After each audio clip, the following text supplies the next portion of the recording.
let's start, shall we? Do we? Let's go. No, let's do it. Okay. Welcome to NewWayStories, the greatest podcast you'll ever listen to in your entire life. My name is Jesse Roberts. I am your host. With me, as always, Darius Giles and our producer, Ben Salazar. Mustache. We're a comedy sitcom. No. I messed up on words last week, too. Man, now people know that we're not a professional podcast. Also, the suspension of disbelief is... Or suspension of... What is the... Suspension of disbelief? Disbelief of suspension. The suspension of my intelligence. I don't know. Gosh, what a terrible opening to a... I did sabotage podcast. You. Well, that's okay. Hey, we're a comedy podcast that talks about creativity in a way that impacts the world, but also we talk about movies and comic books mostly, but we're taking a hard left today, and we're talking sitcoms. I did that inadvertently on Wednesday. I hosted trivia, and I usually have my fifth round is like always a movie round, right? We end on a movie round. Mm-hmm. Yep. And no one gets it. And no one gets it. I always am like, I'll make this a little easier, and then still, like, people are only getting 2 out of 5s. So what I did was I did 5 different categories, and the 5th question was a movie question. Nice. Inside of that, like, topic or subject, right? Can you give us a couple of... Yeah. I'll do a before and after. This is a before and after. Okay. So the two things have to connect, and you're looking for a movie title here, and it's a 2007 Coen Brothers film starring Tommy Lee Jones and a 1997 movie starring Will Smith and Tommy Lee Jones. Oh. No Country for Old Men in Black. Yeah. Listen, they don't have to be hard, but they're tons of fun. I did... really fun. Everyone got that, right? Yeah, most people got it. Someone put Mystery Men in Black, and I go, I want to see a Coen Brothers Mystery Men.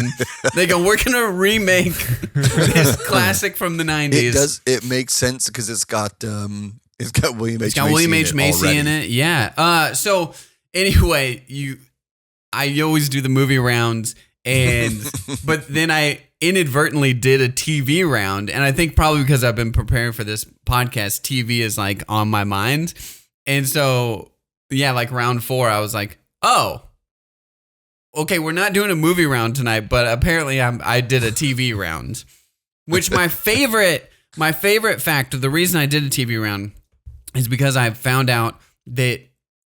Did we talk about this last week? The Jewish folklore. I would have remembered that. In Jewish folklore / mythology, Adam's first wife is a she-demon named Lilith. Mm-hmm, yeah. And Frasier's ex-wife is named Lilith. And I'm like, they 100%, like Jewish writers, like 100% meant to do that. And I found that fact out. I turned to Kate and I'm like, that's so hilarious because Frasier's ex-wife's name is Lilith. So good. And then, yeah, anyway, I did a TV thing. But today we're talking sitcoms. And I'm going to give you my 10 favorite sitcoms of all time. Okay. Hit us with them. And you guys have some of your favorite sitcoms. I only picked 3. Thought of, right? I told you 3. Yeah.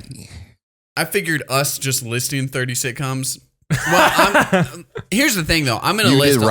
I'm going to list a whole bunch of sitcoms for you. You did correctly. But it's going to be in context. Okay.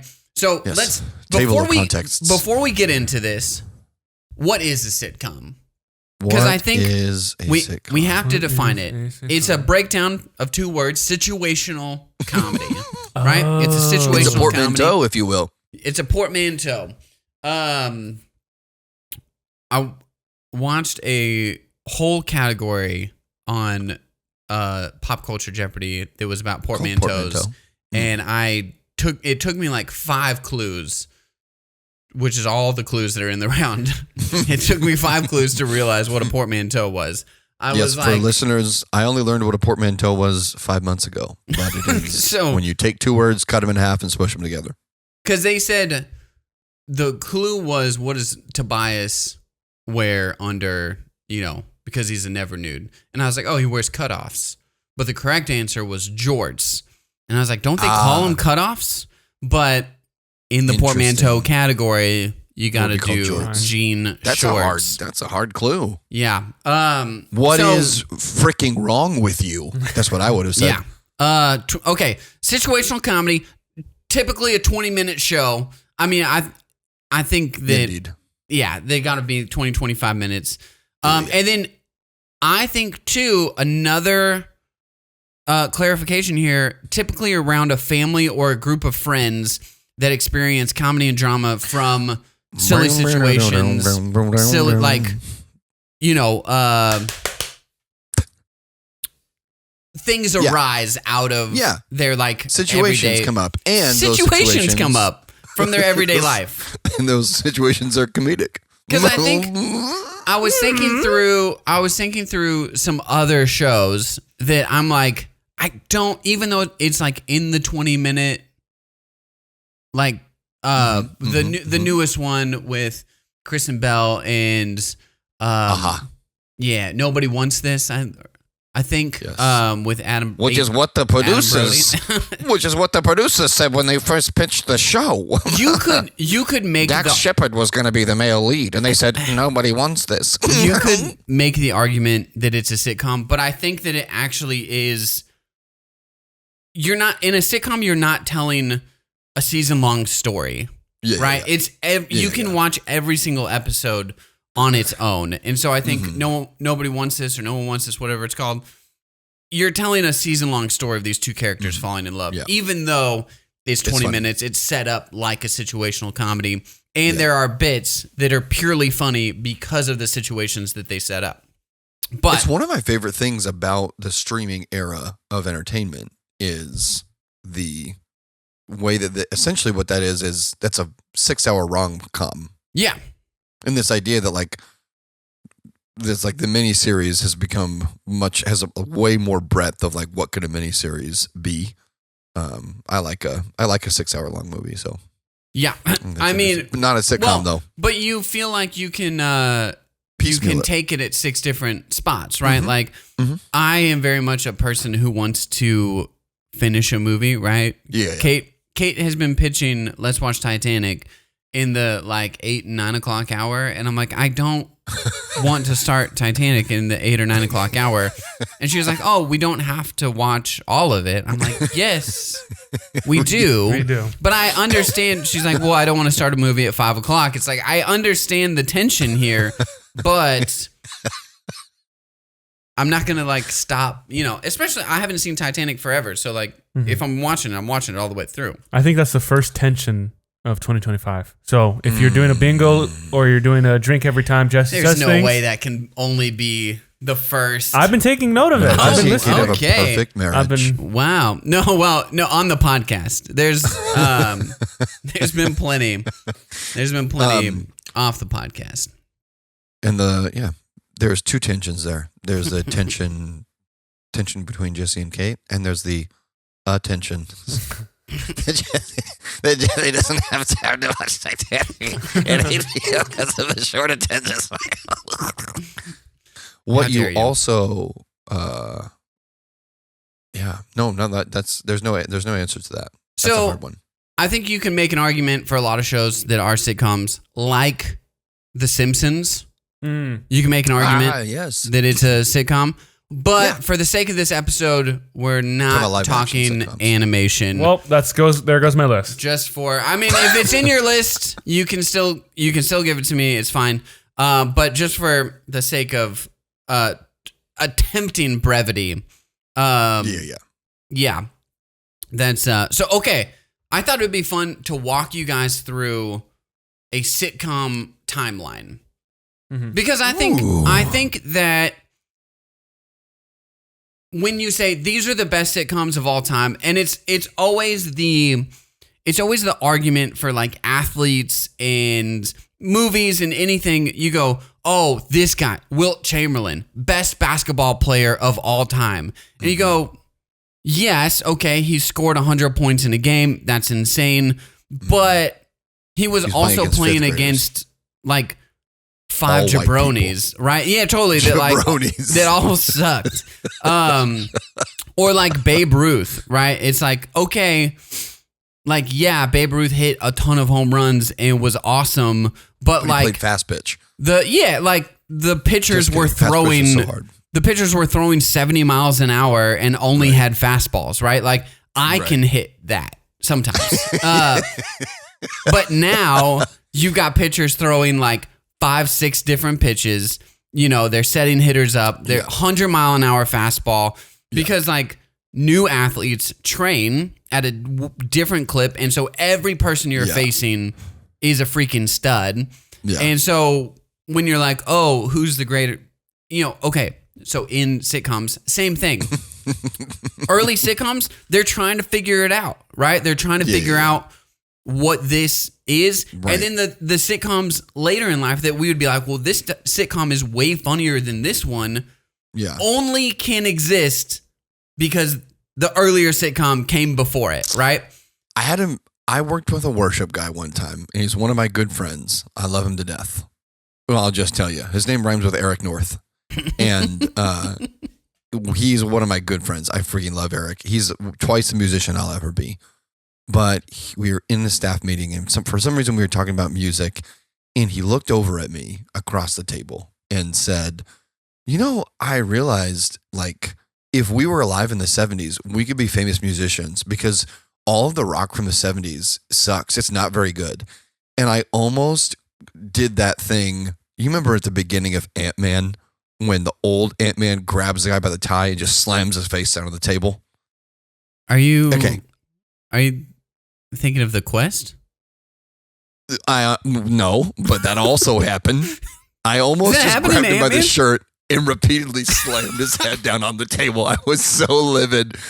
And thankfully I didn't, because he would have sued me and his wife would have beat me up. But I was so mad because, like, the reality is they were creating something brand new. So it was good for the time they wrote it in. Yeah. And now it seems like, oh, that's easy to write because you can look back on it and stand on their shoulders and write something that's a new iteration. So sorry. I don't even know sitcoms. Back to like the sports thing, but like when someone first broke the 4-minute mile, it was like nobody had done it in history. Yeah.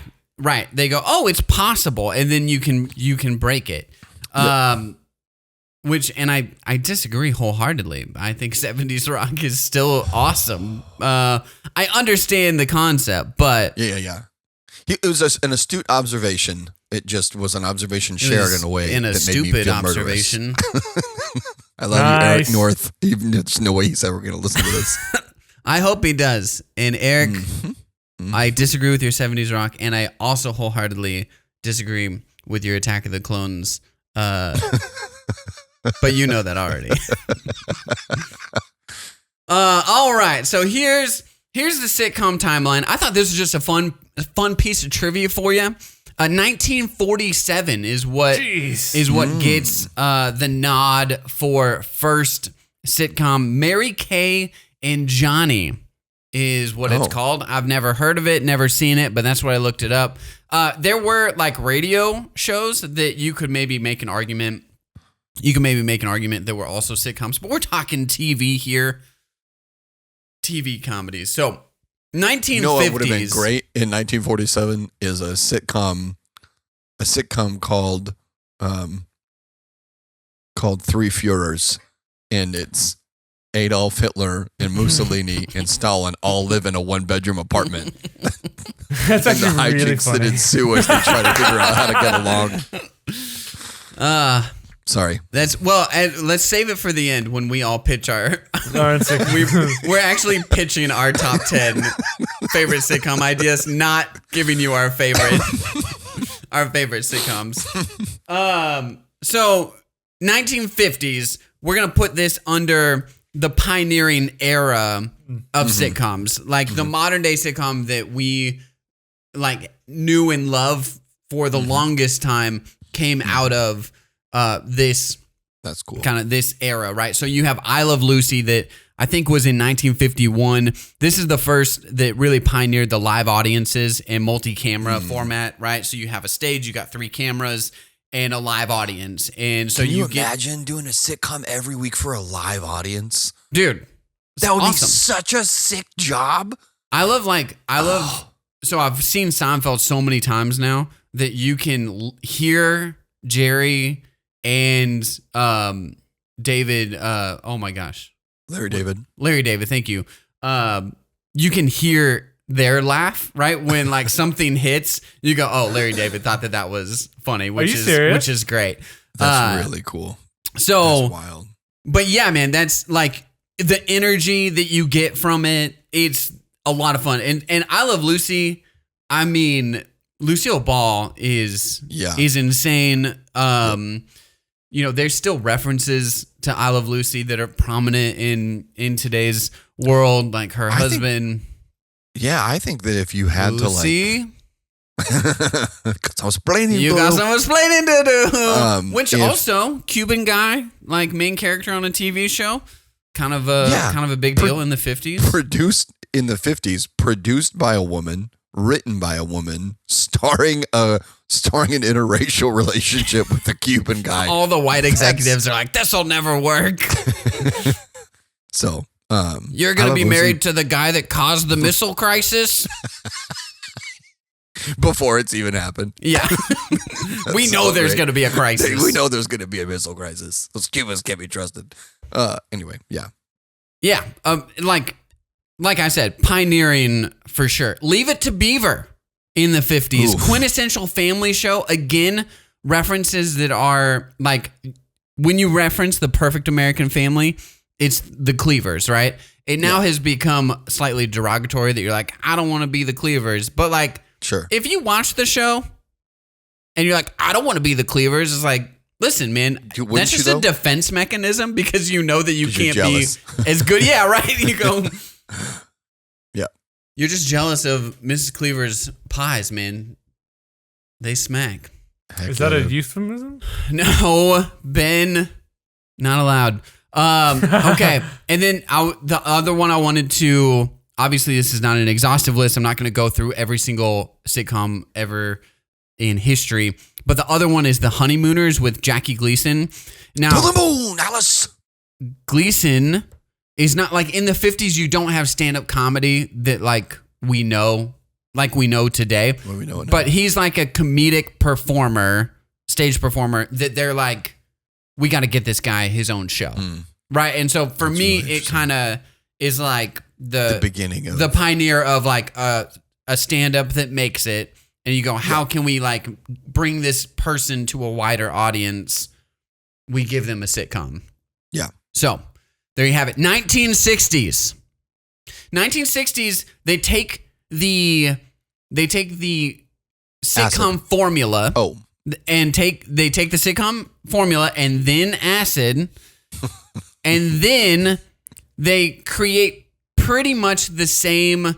It's like action movies for 25 years. They go, Yeah. we want to do Die Hard in fill in the blank. Space. So Die Hard is Yeah. in, Nakamura Towers. We want to do Die Hard in a boat. You get Under Siege. We want to do Die Hard in fill in the blank, and you get like action movie after action movie after action movie. Okay? Because it's a great formula. 60s doing the same thing. One, I want to point out Andy Griffith, Ron Howard as Opie Taylor, and Don Knotts crushes it as like the dopey deputy. He's a bumbling character. I think this has got to be of the first of like that sort of character that's just like, he's so physical and everything is like a dopey response. It's so funny. There's no Michael Richards. There's no Kramer without Don Knotts as Absolutely. whatever his name is. Yeah. There's Absolutely. literally, you don't get Robin Williams as Mork Right.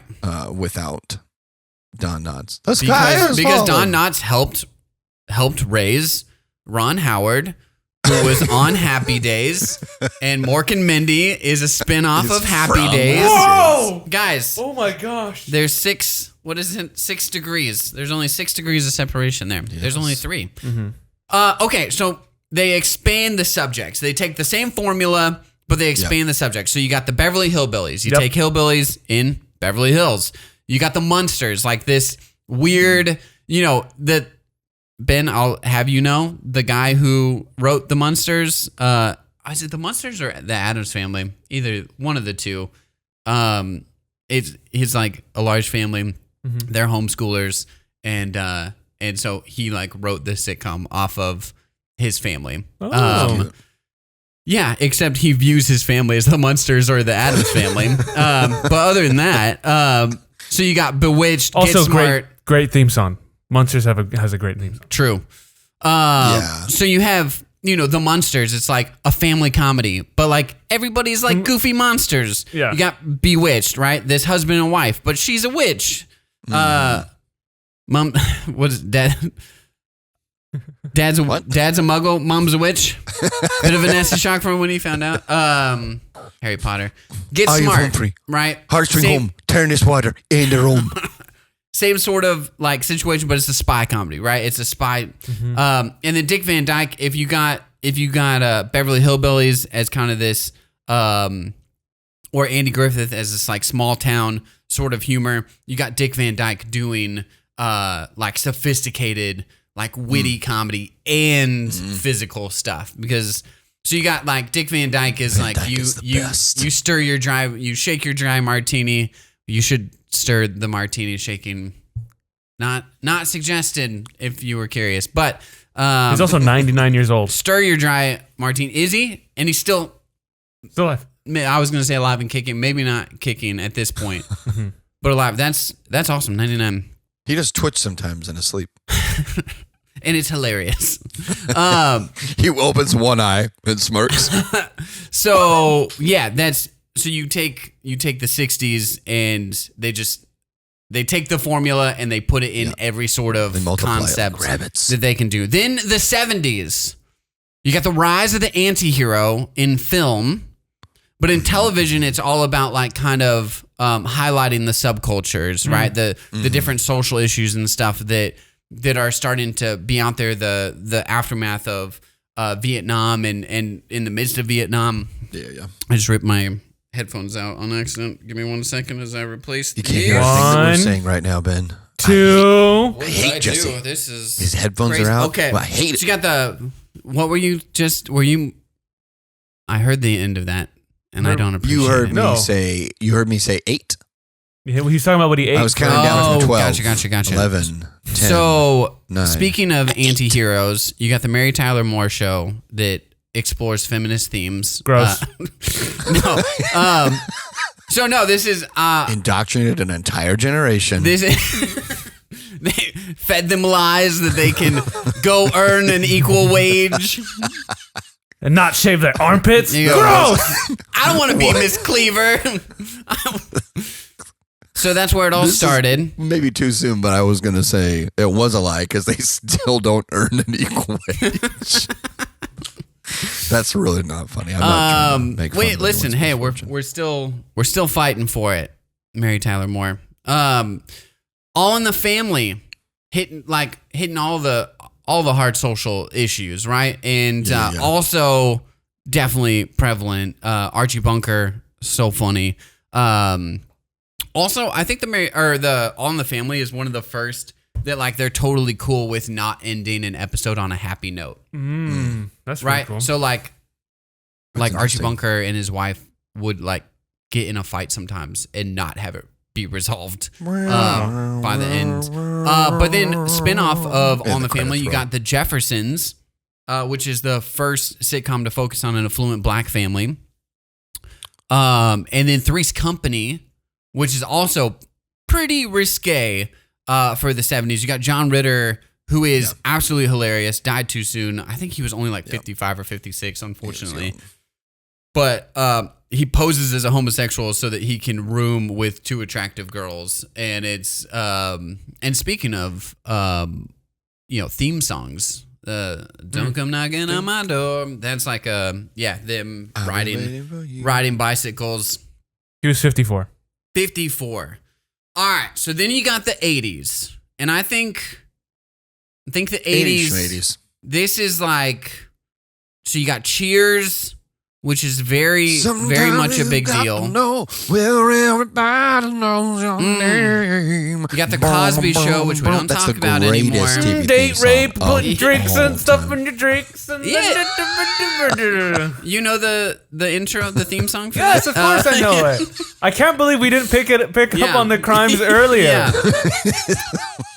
So then you got like Roseanne, and then I think the antithesis of Roseanne is Full House, started in the 80s as well, right?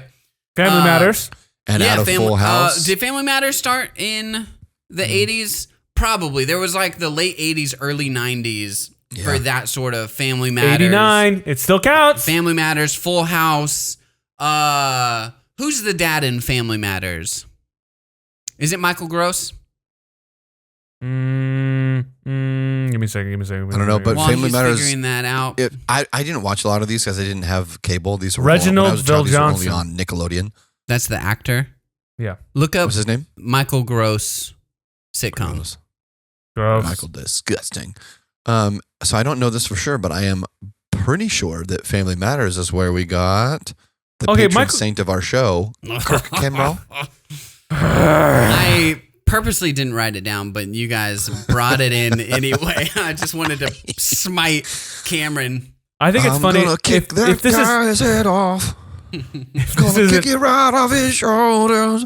And his wife and his kids are gonna be there. And they're gonna be so sad. Cause I'm gonna kick him in the chin.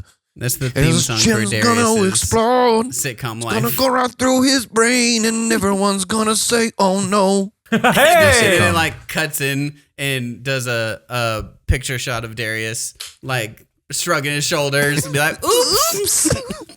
okay. You said Michael Gross was the dad in Family Matters. No, I'm curious at which show it was. Okay. That he was the You dad said in. I said that because Michael Gross is a white man and Yeah. Family Matters is a black family. He was in Tremors. I know he's in Tremors as Bert. Family Ties. Family Ties was Family Ties. so when he got Tremors in the 80s, it was like, are you going to cast Michael Gross as Bert Gomer, this guy who like is preparing for World War III, like hilarious character because he's like America's dad, right? Like he's famous for just being, the dad with, half ball, little pot belly, tucked in shirt. I love castings like that. It's like 180. Yeah. Hard turnaround for Tremors. Yeah. That's really it was funny. like Michael Keaton and Batman. Yeah, They're like, you're dude. gonna get what was that movie? Mr. Mom. Mr. Yeah. You're gonna get Mr. Mom to be the Dark Knight. Right. So, okay, 90s. Here is the thing. With the 90s, I think that this is the first of two like golden eras for sitcoms. Yes. I'm going to just read you off a list. One, you got Seinfeld, Frasier, and Friends. And I think anybody, when you're talking best sitcom of all It's time, those three. you're probably talking about those three, right? Yep.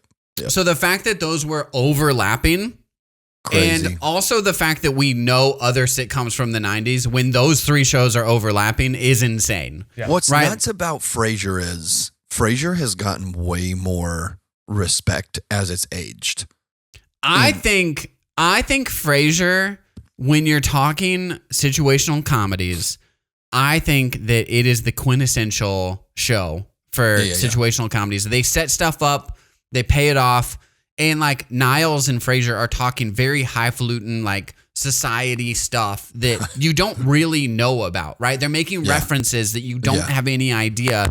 Like, I don't know opera, so I don't know what they're talking about, but they're able to make it funny because of how they set up situations. Yeah. I was just going to say, it's amazing to me. I loved Frasier as a kid. Yeah. And it's amazing that I think it's like aged well and people are even like rediscovering it and paying dues to it more even now. And I think if it hadn't been on at the same time as Seinfeld and Friends, it would have been. I feel like it gets lost sometimes, right? I That's feel what like I mean. it's mentioned as the third or the afterthought because of Seinfeld and Friends. But That's it's what I like, mean, dude, Frasier is phenomenal. Yeah. It's Definitely funnier than Friends. I was about to say it definitely is funnier than Friends. And listen, I know there's going to be a lot of like if you love people Friends. pushing back on this. Listen, I watch shows too that are just purely background. They're only like deservedly for the background. Friends boy, is funny. Friends is funny. It is funny in that, and I can't stand that show. some of the actors That's why really. I like you, Ben. I would say most of the cast, like,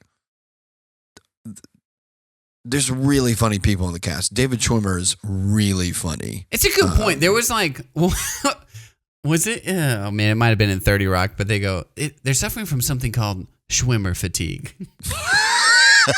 But like, David Schwimmer is funny. He is He's good. hilarious. Like when I see him, when he's on 30 Rock, like he is funny. Yeah. So anyway, all that. So to say. anyway, okay, so you got the big three, I call them. But then you've got like Everybody Loves Raymond, which that show was on forever. I think it started in like 97. Just Shoot Me with David Spade has some really funny stuff. Really funny stuff. Malcolm in the Middle, bro. Well, Malcolm in the Middle is a game changer, dude. Malcolm in the Middle is so funny. Malcolm in the Middle is a sitcom for adults, starring children. Starring children, That's right? Starring. nuts. Well, Frankie Muniz, actually, you don't know this, but Frankie Muniz was 37 when he was cast as the middle child in Malcolm in the Middle. But Dude, his he's brothers only are supposed to both be 3 so years older funny than in that Dewey. show. So is Bryan Cranston. I think he's the real Speaking star. of just like straight, game changers, he was the dentist in Seinfeld, and then he was Malcolm in the Middle, and then they were like, who should we cast for Breaking Bad? And they're like, we can't do the dad from Malcolm in the Middle. And hearing Bryan Cranston talk about it, it's just like, do you mean you want me to act like a different person? Isn't that like what acting is? Isn't that what I do? Dude, the crazy thing about Bryan Cranston is, like, it's weird that a whole generation only knows him, and he'll probably go down as like the guy who was Breaking Bad as Heisenberg. Yeah. Dude, absolutely. People, a lot of people I think don't realize he's one of the funniest human beings who's ever walked the face of the planet. He's Bryan so good. Cranston is a force of nature, dude. He's so insanely funny. He's great in Seinfeld. Like just the little parts that he switched to Judaism for the jokes. And then, dude, like the dad, I can't do that. I still, if you challenge me to a speed walk, I am mimicking Bryan Cranston in the speed walking episode from Malcolm in the Middle. I just It's made a speed so walk good. reference while I was preaching the other day, and I know no one knew what I was talking about, but Yeah. I was talking about Malcolm in the Middle. Dude, the episode where he adopts all the bodybuilders and that he becomes their lord. Oh, gosh. But like him, if you see him in an interview, he's so quick-witted, it's uncomfortable. And if you see him do improv, he did like a couple improv shows back when Whose Line was big, and everyone else was trying to do copying. Yeah. He would go on every once in a while as a guest on one of these shows, and it was like he was the absolute best. No one even touched him. So funny. Yeah. Sorry. Okay. So you got the Drew Carey show, which I think is really great. funny. Yeah. There's a great bit where they're interviewing or auditioning guitar players for their band, but they don't want someone too good. They don't want someone too good to outshine them, and it's just a bunch of famous guitar players, just like Slash and a few other people. But then who is Darius? You know this? Who's Johnny Lang. Johnny Lang. He was 16. I was gonna at the say, time. is he not a recurring, like, he makes a few appearances, right? As like the janitor in their building, right? No, Is it just that one episode? Well, I don't know if it was, but he's 16, right? And so he's just like shredding for 6-7 seconds. And Drew Carey goes, "That's great, Johnny, but I paid you to mow my lawn." And then he turns around, he's got like a baseball jersey on that says "Lang" on the background or on the back of it. Dude. That's Johnny so Lang funny. is Such a good guitar players such a ever. good bit. But then you have like Will and Grace, Dharma and Greg. Like these are all Dharma also and Greg was fun. like pretty good. The guy who created Dharma and Greg, Chuck Lorre or Laurie. Oh, that makes sense. what a run that guy was on Yeah, for absolutely. successful sitcoms. You got Dharma and Greg right after 2.5 Men, and then right after that, Big Bang Theory. none of those shows I but Yeah. you can't deny the commercial success. No, the commercial success is there. To go 3 for 3. He must know that people like the most predictable punchlines in the history of punchlines. And Watching Big Bang Theory is crazy to me. It's like literally just like it's a series of just like saying punchlines. I honestly hate it so much. It's whenever someone's like, "Oh, you like comic books? You love the Big Bang Theory." I don't like people who like Big Bang Theory aren't people who like comic books, right? Like real nerds don't like that show. People who people who like real comedy don't like that show. But Chuck Lorre is obviously a genius. I mean, he knows. Listen, I'm not opposed to selling out. You know what I mean? And when we get to my favorite sitcoms, most of them are going to be ones that have only lasted for a few seasons, because they don't make money. All right, so then you got the 2000s, and I think the 2000s is another. There's a big argument for what's the greatest era of sitcoms, the 90s or 2000 to 2010, because you've got The Office, you've got Community. At the end of it, you've got Parks and Rec, you've got Arrested Development, you've got Scrubs, you've got 30 Rock, and although I do hate it, you do have The Big Bang Theory, you've got How I Met Your Mother. That's... I pressed the wrong sound effect. I was supposed to do the boo one. Oh, and you cheered for The Big Bang Theory. Ben, I knew it. I knew you liked that show. Now you're off the show. I used to really like the show. I was going to say, I fell for that because I was a young boy who did like comic books, and I would fall for you would like the show, and I forced myself to like the show because that's what other people said. They're making references that you actually understand. It's like the Frasier effect where you're like, you're not supposed to understand these references, but then when you do understand the references, you are like, yeah, he's talking about Wolverine comic books. Yeah. Bro, I will tell you, I think the characters and that's I think what Chuck Lorre is good at is like, we like comedy, so we like shows that have crazy comedic premises. Yeah. Those shows that Chuck Lorre wrote, he is a genius because he writes characters that people enjoy laughing with. And I think that's a great point. It's a beautiful thing. And it's a really, really unique talent. I couldn't write characters like that. People don't like me. They wouldn't like a character I made up to be likable. So. Right. You can't have a sitcom of 5 Dariuses. You gotta have you're the Kramer pop-in that you know, hey man, if we get like probably 5 or 6 minutes of Darius on this episode, it's gonna be great. It's a palate cleanser for all the other stuff that we're gonna do. But yeah, so I mean, dude, if you're talking about witty, like super fun sitcoms, the 2000 2010, and I don't think it's just because this was like prime time for me. You know what I mean? Yeah, because it was the twilight of your youth. Yeah, I mean, if you go back, and this is why I wanted to do the timeline, because if you go back and you watch like I've watched Cheers and I like Cheers, but it is paced so slow. There's like maybe 4 or 5 laugh moments in a 20-minute episode where 30 Rock is rapid fire, some of the like funniest stuff I've ever seen. And like, we're rewatching Parks and Rec right now, and I'm like doubling up on like big gut laughter. Before the first one can resolve, I'm hitting another gut laughter. There was the 3rd season. It's insane. One of my favorite moments, we were just talking about it today because Malia was asking me this morning over like what we're talking about, and sitcoms, and there's the part in Parks and Rec when I saw it in a blooper, but I think it made it in the show, is when like Leslie was sick and then Andy typed her symptoms into the computer, and he said, I typed your symptoms in and it says you have network connectivity issues. So good. Yeah. Dude, there's a punchline from Big Bang Theory, before I forget, where it's a flashback to like a few years before the time in the show, and all the nerds of the cast are getting ready to get tickets to Comic-Con, and they're trying to. It was back in the day when you could Yeah. It was like You had to impossible stand to in get line. tickets to San Diego Comic-Con. It's like the first couple of years where they're doing the online thing, where the tickets are selling out in like 10 seconds online.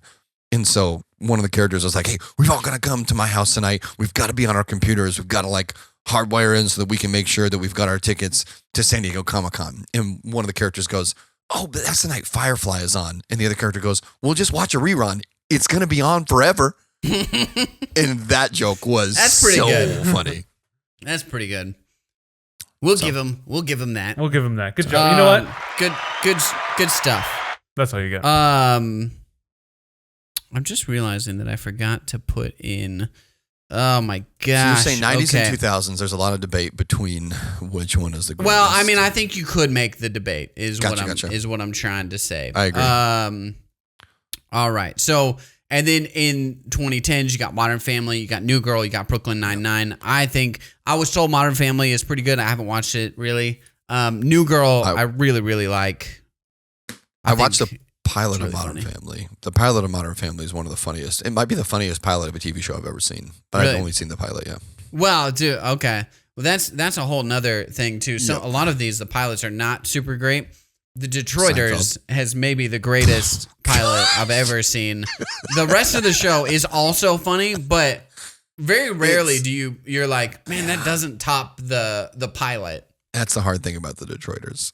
I do think I also I'm neglecting to list some sitcoms like The Detroiters or Workaholics that I think is definitely a niche of like your Comedy the Central IT crowd. sitcoms, IT crowd. Yeah, they're definitely they're out there, and I'm sorry I didn't want to offend people, but all right, Write in then. You should write in. here we go.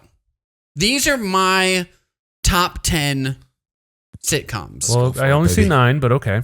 I changed the numbers. There's 2 3s. Oh my gosh, there is 2 3s. At number 10, I gotta go Malcolm in the Middle. Nice. Okay. It's so funny, and whenever I decide to like revisit it, every time I'm like, man, this is really, really funny. I just tend to not revisit it as much as some of these other shows. So that was my like distinction, right? I'm like, I do really think it's funny, but I just don't watch it as much. Little recency bias. What We Do in the Shadows. I'm watching right now. Right. Vampires. It's so funny. Number 7. I'm gonna go. Oh, I've got Frasier twice. What am I doing here? You only Jesse, picked you 5. I don't know this what list. 5 I'm. sitcoms. Listen, guys. Okay, you should put your number 10 back. Number 10. My original number 10 was I Love Lucy. Every let me episode that fix I've this watched has been a ton of fun, Right. and there are iconic moments like when she's on the chocolate like conveyor belt and they can't wrap it fast enough, shoving the chocolate in her mouth. Like and that bit like works. Like it'll show up right on on your feed every now and again, and it works. Yeah. I Love Lucy, Malcolm in the Middle, What We Do in the Shadows. Then I got number 7, The Office. And I know that this maybe is not as high up as what some people think. I do really like The Office. I think it is so funny. For whatever reason, I don't go back and visit it as much as these other shows. Number 6. The later seasons are not great. It's Not true. that I don't- I mean, not that they don't make as me soon as laugh. Michael Scott left, Yeah. and I thought for sure you can go back to my old blog if you can find it somewhere, and I wrote a blog about how The Office will persist because they've set up the other characters so well. The Jim and Pam, the Dwights, like then you start even getting into Kevin and Stanley and all of those like real side characters. Oscar, I was like Meredith, Creed. yeah, it's still gonna work because you have all of these characters that you like and are bought into, but without the one person to kind of tie it all together, the focal point, it just didn't work. The dynamic, you lost the dynamic. They also, it's not just that, it's that they poised Andy to be that, and I would have completely bought in to Andy as Michael 2.0. But Yeah. then he had like a fallout with the writers, and Whoa. then he had overlapping schedule stuff. So the writers were like, well, fine, if you're just going to leave the show for like half a year to be a movie star, we're going to change your Yeah. character. And there literally is like, they like revenge wrote some of his character to make him like hateable, and it completely ruined the show. Anyway, that's spoilers. it. Yeah, that is interesting. I agree with you though that like the Andy being Michael Scott 2.0 would have worked. Seems When like Andy it would've leaves worked. to go on the sailing trip. The James Spader. Oh, James Spader. James Spader really is funny. But I don't think it worked in the way that it. No. I mean, it's a different. It's like a different show. Anyway. Yeah. Then I'm gonna go number 6. Frasier. Like again, maybe pacing is not quite there.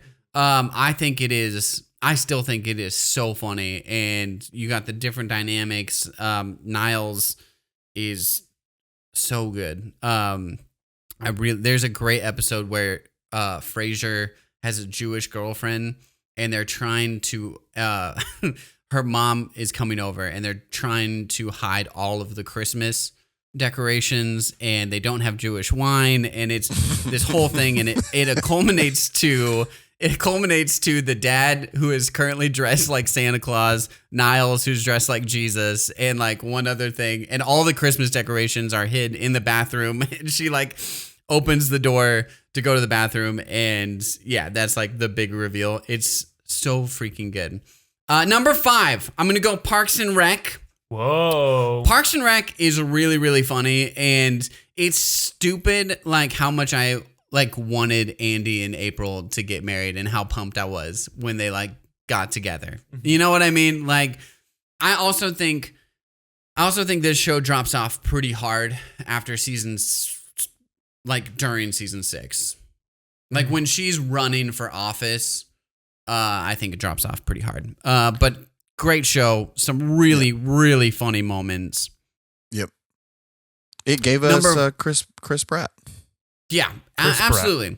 And he's I have to say, he's a freaking goldmine throughout the entire show. It's crazy. He's a freak of nature because when you see him try to be funny outside of the show, he seems really lovable. He seems like Andy. He seems like he literally is Andy. Yeah. And when he tries to be funny outside of the show, you're like, man, you're like pretty cringy. Like you're just kind of like you're a real big goober. And I love Chris Pratt, but the bits that he naturally falls into on the show are insane. Like The Pit.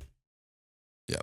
Wow! How folded in a pit. I'll let you sing on that one because that was really good. That was really good. Bro, the Candles in the Wind. Dude, You'll Lil pop Sebastian, fountain, like turn the Ron moon. Swanson's like childlike giddy joy when that happens. Well done, Leslie. Like it's so good. But then also we just rewatched the episode where he reconnects with Tammy too, and they're in the diner. It's just like, well, you've aged horribly. He's like, you son of a man. Like he goes, well, that didn't take long. Like that scene where they're back and forth, and then they like start making out. And like they go to the trashy hotel. She throws her bra out the window. It's so funny. Dude, like that's when 3 minutes of like the funniest TV I've ever seen. When they blur her out, but she's full nude in the library, dude. I just spit up coffee on Ben's table and my computer. When they blur her out and she's full nude in the library, my wife thinks Megan Mullally's the best part of the entire show. Oh, dude, she's It's so funny. to me. She's so good. Okay, so that, and then He's wiping his screen. He got it everywhere. I'm telling you, I got it everywhere. That was make the time mark. That's how good the show is. Just remembering it, dude. All right, so number 4, I'm going Arrested Development. I mean, when we're talking witty writing, and listen, for me, I value jokes and witty writing above all else. Like that's just honestly what it is. Arrested Development has some of the funniest lines, and also situational the stuff that they build up. I was just telling Ben about this, that the housekeeper for Lucille feels bad for Buster because he's lost his hand and he's depressed, and so she like kind of connects with him, and Lucille catches them in bed together and fires Lupe. And so Lupe's on the Buster, right? That's his name. Okay. So Lupe is on the bus bench, and Lindsay is trying to find a housekeeper for their house. So she pulls up and she goes, Lupe, like, can you come and clean? And she goes, no, I'm done with your family. And she goes, can you just like come over and dustbuster a little bit? And she goes, no, I know dustbuster anymore. I mean, so good. Such a good line. The wordplay on that show, it's nuts. The wordplay and the callbacks. So like, it's crazy. They're and we're setting just up talking about the original callbacks. 3 seasons. See, like The original 3 seasons, they're setting up callbacks. Like, you catch a glimpse of Tobias in his cutoffs in like episode 2, but they don't reference it until like episode 6 or 7. Yeah. Like, Yeah. it's insane. They're setting. It's funny the way sitcoms really do kind of mirror. Oh, well, my audio cut out for I don't know how long, so sorry guys. Perfect. It's funny how the sitcoms do mirror the way and the journey that like stand-up comedy progresses as well, because it really is like the sitcoms are a reflection kind of what's going on in stand-up, and the callbacks and the setups and those elaborate things that people like Louis C.K., I guess. I'm trying to think of like a better example of somebody from the Arrested Development era that's doing those kind of elaborate setups Tobias, and callbacks. Is like, Yeah. why am I literally. blanking on his name? David Cross. Yeah, David Cross. I mean, he's like an alt comic. He's like the godfather of alternative comedy. Yeah, him and Patton and then Oswalt. what's Patton Oswalt. So yes, those guys. Like, so that's extremely interesting. And those setups and callbacks, and the wordplay is insane. The Gothic Castle is one of the best bits I've ever seen. All right, number 3, Community. Yeah. Listen, I mean, in Arrested Development, the opening scene where they're coming and Job is like, Dad, get in the Egyptian tomb. Like, I'll hide you from them. And he goes, Dad, I don't have time for or you go, Job, I don't have time for your tricks. He goes, illusions. You don't have time for my illusions. I was like, oh, I'm going to love this show. Yeah. Likewise, in Community, where Jeff goes to John Oliver and he's like, I need your help getting a degree. He goes, I thought you had a degree from Columbia. He goes, I do, but now I need one from America. I was like, great. I'm all in on this show. It's so good. I mean, Community, you've got Troy Barnes. Yeah. That is just so funny. Just the whole dynamic, I think, of that show. Like Pierce, and then just I'm blanking on all these names right now. Harmon, Dan Harmon. The shows that he creates are so funny, and he's so good. And he knows how to drive. I think early on it's focused on Jeff, and I think a lot of shows screw this up, that they don't have a focal point early on, and they try to introduce all these characters, and the show kind of sucks for like 6 episodes. But then once you get all the characters, that's one of the reasons Arrested Development never got a big enough following to make it commercially successful. Was even though you've got Michael Bluth, who's kind of the center, it's too many people that you enjoy. Well, and I think you want to see growth, right? So Community, you see Jeff, he's just trying to sleep with Britta, and then there's slow growth over time. He becomes a good guy. But Arrested Development, literally, they're in Arrested Development. They go, why don't these guys ever like grow or learn from their mistakes? You go, because it's called Arrested Development, you knob. They live in a development that's been arrested. The development of business that their father was working on got him arrested. It's so good. Every level of that. But naturally people say, they want to see that. Yeah. So I understand that too. I understand it. But Community does well with that. Community. So super funny. I think again, your first 3 seasons where Dan Harmon is a part of it, and then you got then they just kind of go into nods and homages of they're doing paintball, but it's all about like Clint Eastwood, like westerns, and then they shift to Star Wars, and Dude. It's pretty meta, They right? do a Goodfellas homage. Oh, They the gangster film.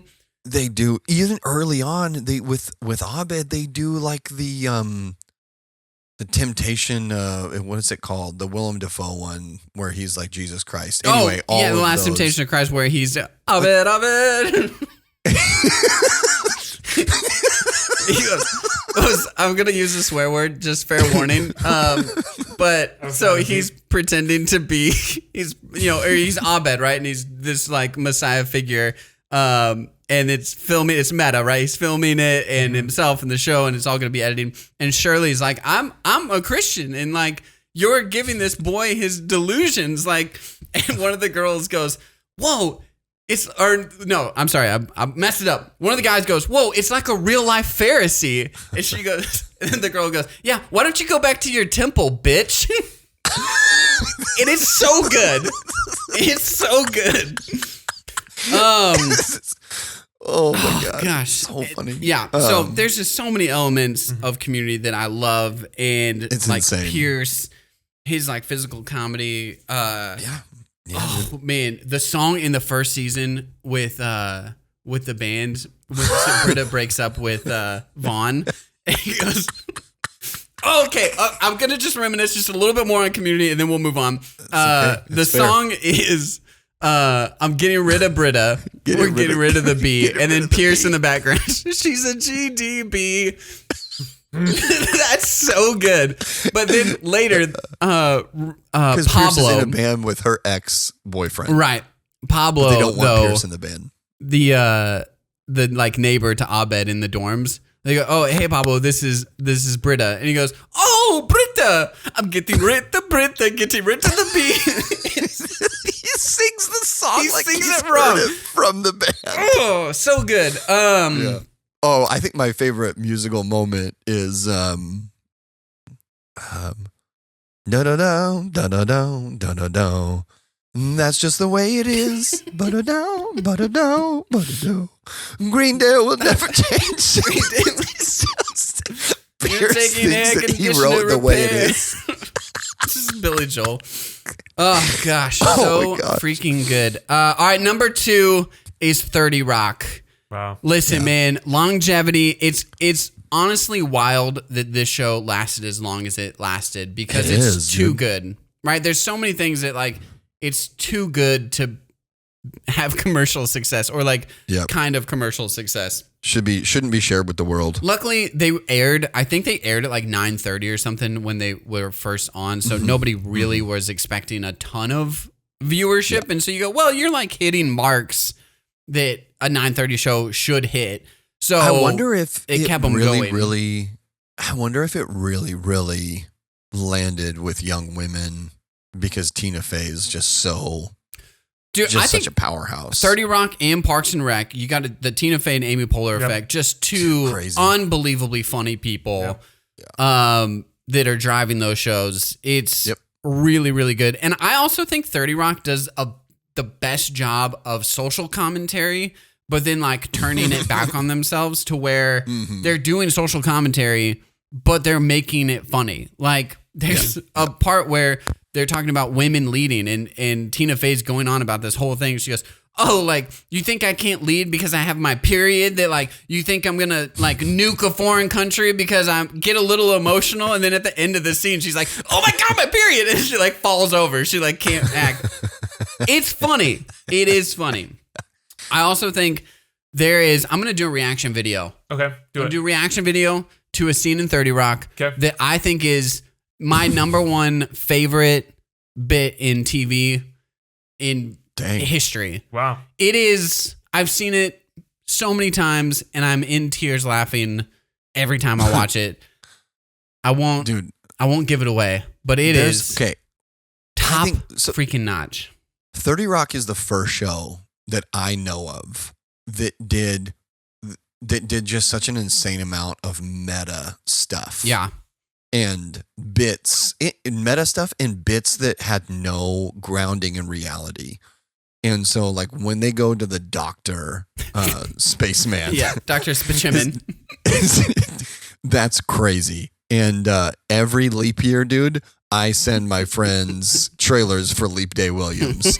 And the fact that they have, when you're watching 30 Rock and it's the Leap Day episode and they make a real trailer for a fake movie starring Jim Carrey about Leap Day, and it ticks all the boxes of like what a movie like that would be.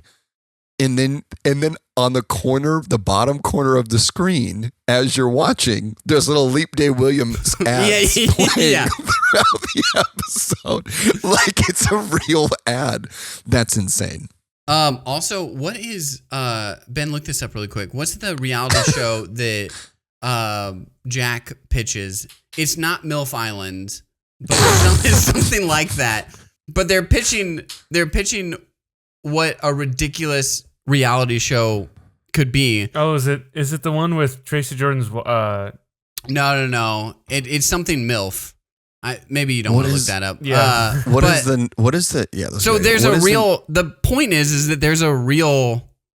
Oh no! I'm sorry. It is MILF Island, and the real show that is on currently is called MILF Manor.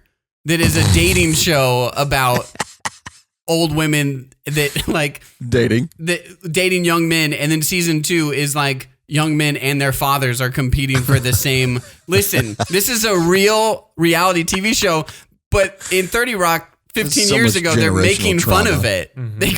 They go, how ridiculous would it be if there was something called MILF Island, and then NBC goes, well, that doesn't work with alliteration, so what if we did MILF Manor instead?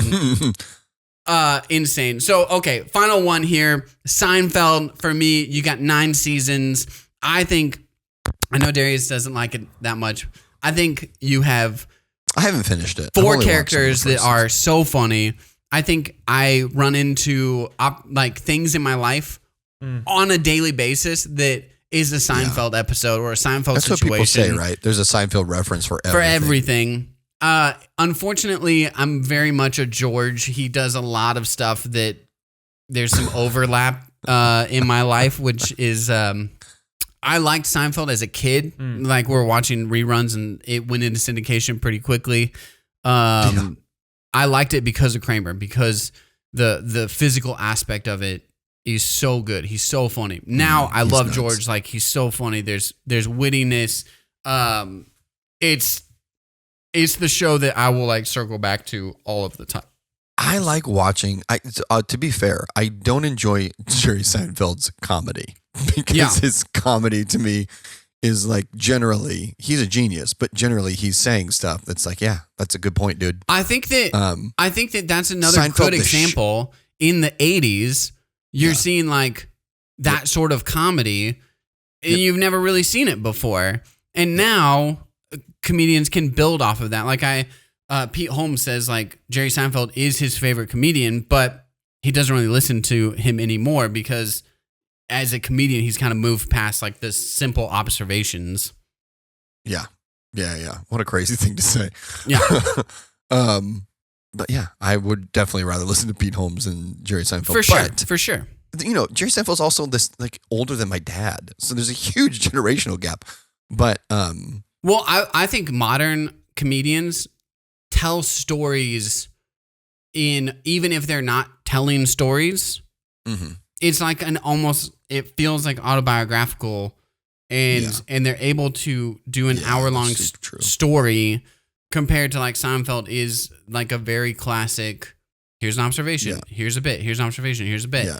You can't listen to Seinfeld for 5 minutes for the payoff of one joke. That would be torture. Right.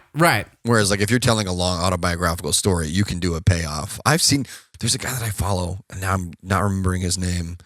He's a black dude. He's around my age, super kind of quiet, funny, quirky guy. And he'll just tell a 5-minute story and say one funny thing at the end of the story. And he kills Jordan something. Oh. Anyway. I mean, Peel? I do like that. Like I'm writing a short story, about to write a short story. I just wrote 2 that are kind of punchy throughout, but now I want to write one where it feels like a suspense story for the entire thing, and then it has one big joke at the end. And so hopefully you read for 5 minutes and you get one big laugh compared to like little laughs throughout. I love that. Okay, well, let me give you my top 3 really fast, and I don't have to talk about them because we already did. My top 3 in this order. Number 3 would be Community. Number 2 would be Arrested Development, and number 1 would be 30 Rock. Love it. Love it. I mean, 30 Rock, it's so freaking good. Again, a show about someone making Saturday Night Live. It was like, right. How could this be any better for 16-year-old Darius? Absolutely. Ben? Okay, I'm going to say this is not in any order. I didn't think about it this much. The Office, Parks and Rec, 30 Rock, and then New Girl. I love New Girl. Yeah. We didn't talk about it a lot, but that shows. Did I not put New Girl on here? Did I say Parks and Rec or did I say Arrested Development? In my head, I said Arrested Development. I think you said Arrested Development. Say it again. Parks and Rec would be a close 4th for me. Yeah. Parks and Rec I like more than The Office. I can't believe I didn't put New Girl on here. New Girl, I think is... Let's knock I Love Lucy off and put New Girl. Whoa! Listen, I love Lucy, okay? But when Zooey Deschanel in the first or second season, she goes, she looks at Nick and she goes, I'm going to start calling you Bridge to Terabithia because you like to make kids cry. I was like, that's a great joke. What a crazy joke. Yeah. She's the teacher at Bridge to Terabithia. Is that true? I don't remember that. Yes, that's why the joke is there. Nick is also, he's a George character for me. Oh, shit. Because I think I'm very, similar to Nick in a lot of ways, but not all of the ways. Yeah, I'd say all I'm right, more so of a this Jess myself. This has been Sitcoms. I hope you guys let us know what your favorite sitcoms are if we haven't mentioned them. That's it. It's right in. Tell us your favorites. Sitcoms are great, especially when they are done well, because a lot of times all you need is 20 minutes of TV. I love movies, but I don't always, especially new movies. I don't have time for 2.5 hour movies all the time. But I do have time for 1 or 2 sitcoms. If you're young and you grew up on YouTube and you're still just watching brain rot on YouTube, there are these creative people who made creative funny things that only last 20 minutes. So if you like 30-minute brain rot videos on YouTube or just ridiculous things where no one's doing anything creative, you should watch a sitcom. Sure, they're corporate sellouts. Not but all you know of what? them. They're corporate sellouts that we love. Well, I mean, technically, all of them. All right, guys, be sure to like, subscribe, do all that. Tell your friends about us. Write in your favorite sitcom. Write in your favorite sitcom, NewWayStoriesPod at gmail.com. And look out, follow us on Instagram. Be looking out for my reaction video for that 30 Rock. So you will know what is the funniest moment of all time. Of history in the world. TV. I can't wait. For updates on upcoming episodes, check irs.gov. They will let you know when we're allowed back on the air. Always updates about future episodes. See you guys later.